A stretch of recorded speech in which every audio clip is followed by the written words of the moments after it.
कोणाची संगती बरी आहे?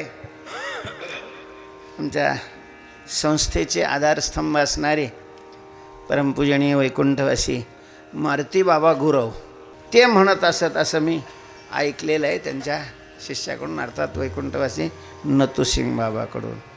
ते म्हणत असत की साधकांनी म्हणजेच आपलं कल्याण व्हावं असं वाटतं अशा माणसांनी संडासात बसावं, पण सांसारिक लोकांजवळ नाही बसावं. त्यांचं वाक्य आहे.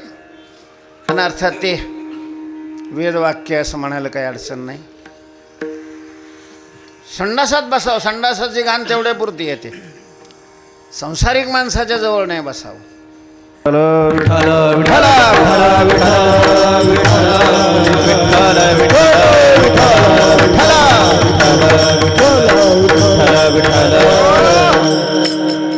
त्यांचं वाक्य आहे.